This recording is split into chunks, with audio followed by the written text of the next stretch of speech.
the next thing to do before starting to write the code is that we're actually building the hardware. So I have the hardware in here. So I built it just before this exercise hour. And so we need an analog input. So from the microcontroller board, the analog input is one of these. And I have had a look that, okay, this A3 pin is connected to an analog to digital converter. It's port 1, channel 9 in there. But we don't need to mind that much that which channel it is actually, because we just refer it to with the pin name A3 or with the pin name BA4. And it is this pin in here. And then in the real one, it is the pin in here. So A3 is that one. And I have connected this yellow piece of wire into a potentiometer and into the center pin of the potentiometer. So in that one, just waiting that it's focusing. Yep, now it's focusing. So it's got 3 pins in here. So I have connected 0 volts in here. On the other side, the 3.3 volts, and on the center pin of the potentiometer goes the analog in into the board in here.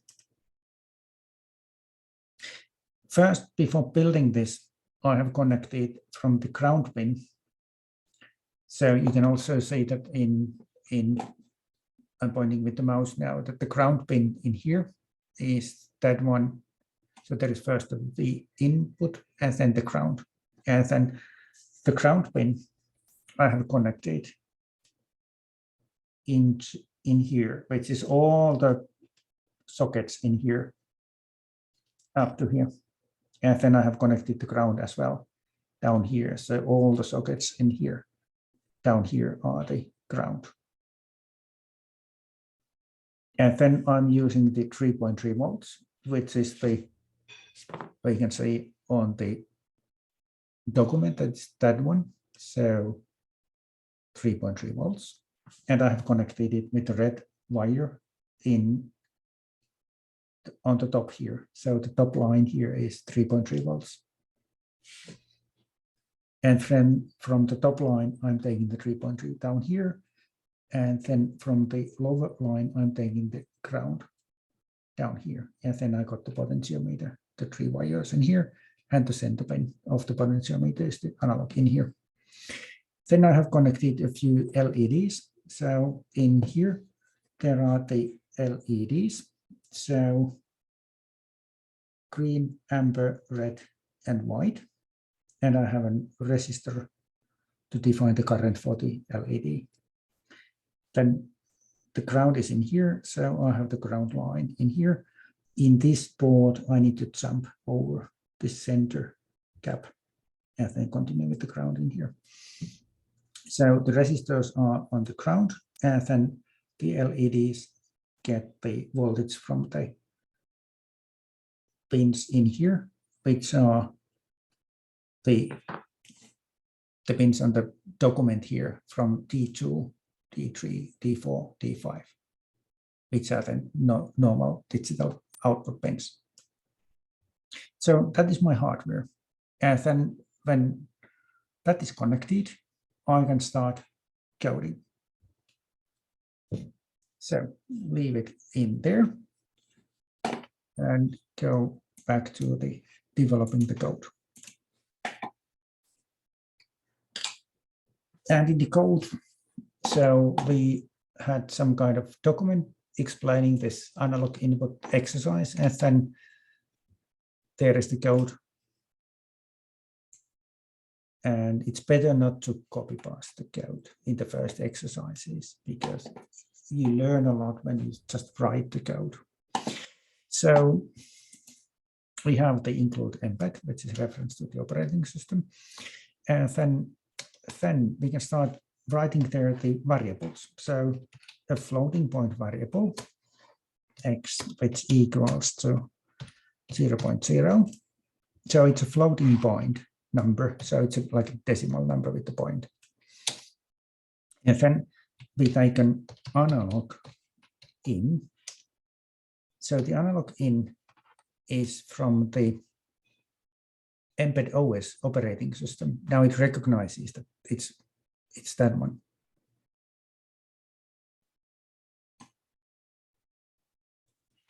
And then that's my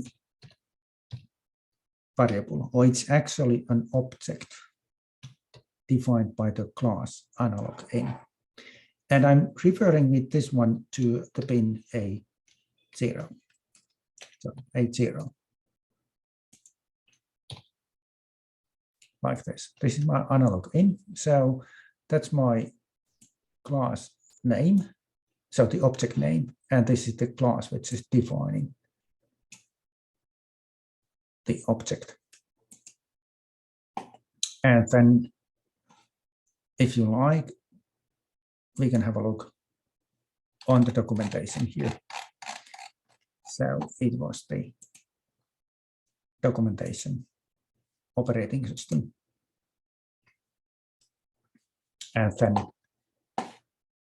yeah, okay. I'm opening this a little bit more. So we are here in documentation operating system and up reference and tutorial. And then input output drivers and the AnalogIn. And then there is an explanation what it is. But we can have a look on details a little bit later. So typically there is the class explained in here. And then there is also an example code and another example code and another example code and so on. So you will find quite a lot from here from the documentation. So the AnalogIn, then digital out, which is it's also like class. And name it LED green and referring in one of those LEDs that we used. So now it is getting that it's a digital out and it is asking for the pin name. And now I'm giving a pin name from the real board. So that one with the D2. Like this. And then I go into the main program. And then in the main, there is a while loop, which is running forever because there is a true value 1 here. So it's in main while true. The true is always true. So this is running forever. This loop in here. I need to click enter to get to the right position here. So, and then I'm referring to my x there, that it equals to volume. Volume was the object. And then on that object, there are the methods. There is a get reference, there is a read voltage, read U16, set reference voltage. So I'm just reading.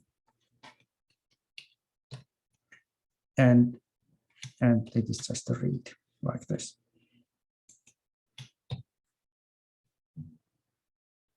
And then I continue like it is in there in my code example. So if the x is greater than 0.25,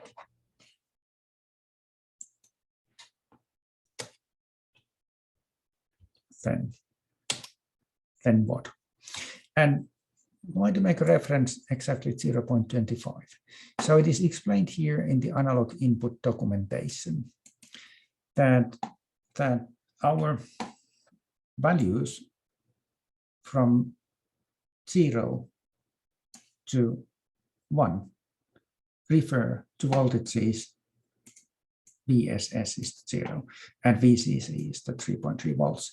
So it is referring now from 0 to 3.3 volts with the values from 0.0 to 1.0. So if we get the 1.65 volts, then the value would be 0.5. So that's the scale. The scale is from 0 to 1. So I'm testing if it is greater than 0.25.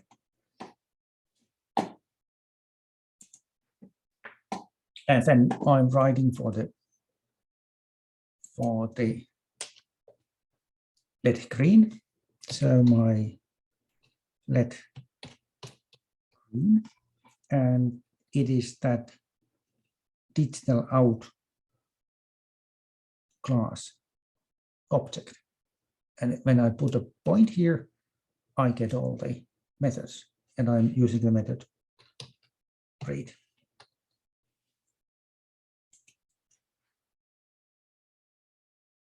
Hey, sorry. I'm using the. I'm not reading them this time. I'm writing. So there are all the methods, and I'm using the write. And I need to write there an integer value. So I'm writing. Actually, the values are either true or false. So 1 or 0. I'm just removing the extra line in here. And then if that's not true, then I go to else and let green dot and again, and then it finds that okay, it's that object with that class reference, and then I'm using right here. So, and this time I'm writing the 0 in there, like this. And what then? It's better to put there, I mean, now it would be running it all the time as fast as possible. So typical these small microcontrollers are used in battery powered devices, and then it's better to put it always in a sleep mode when it's not absolutely necessary to run the code.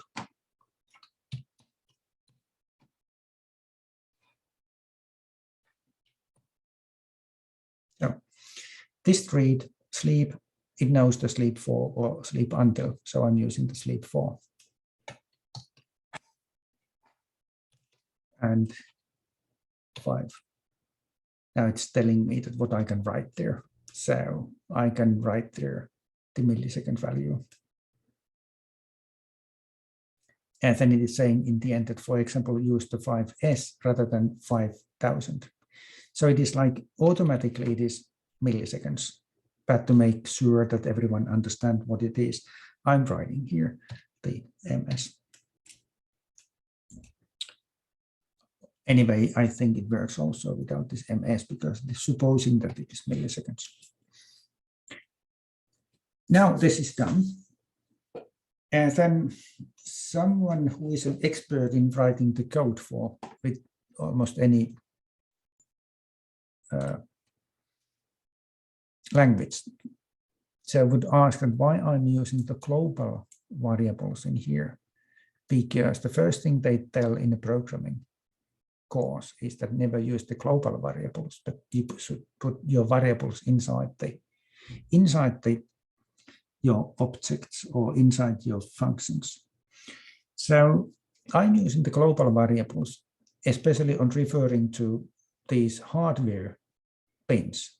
the A0, because it's better that I'm not anywhere else in my code referring to the same pin again. So it makes sense to put all these A0s or D2s into as a global variable. But this X I might be using only inside the main.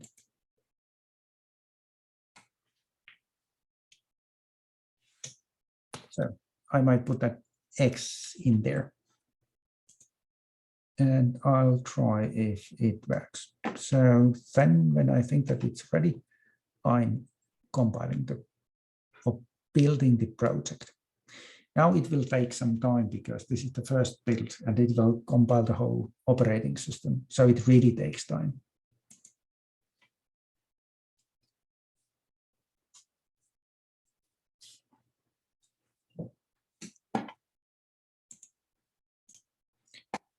So just wait for the compilation and building to end. Now we can see from here that it is progressing.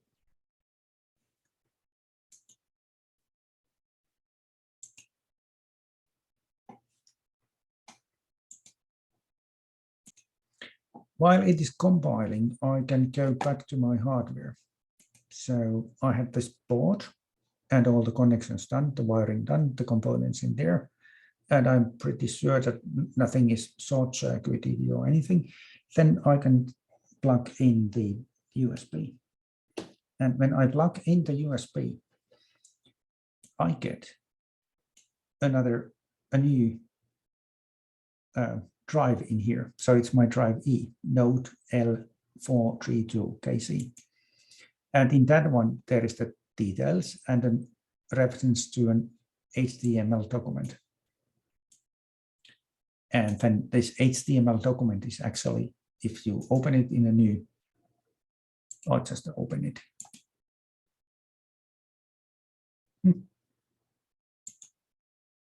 What?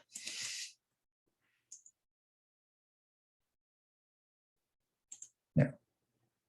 I mean, it should open in a browser, and then it's exactly goes to the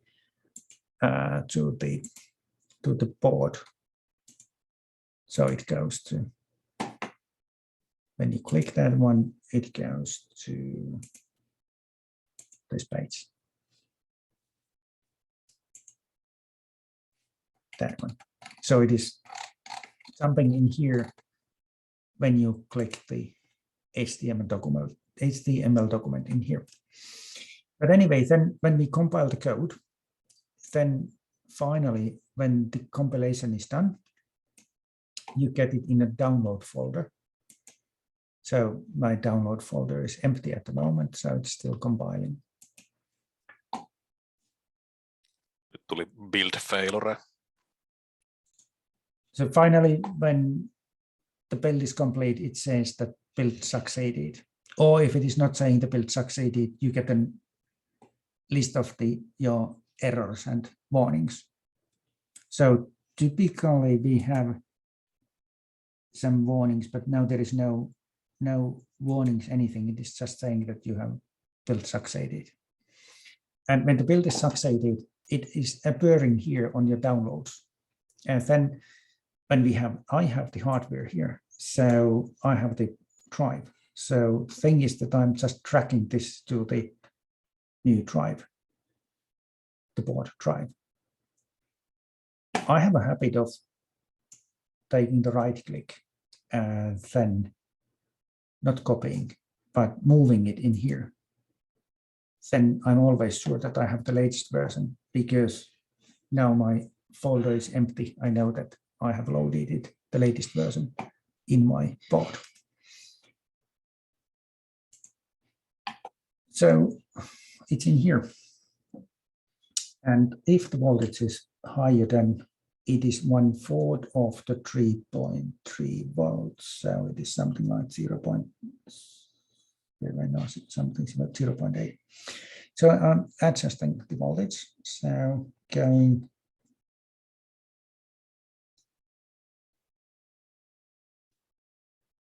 what? Is that running or not?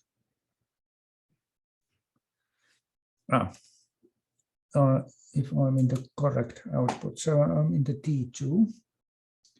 Yes, I'm in the T2, and I'm reading my, no, I should be reading my A3. So I have it in A3. So I need to compile again. It goes now much faster because I already compiled it once. So it's automatically now knowing that the operating system is compiled already.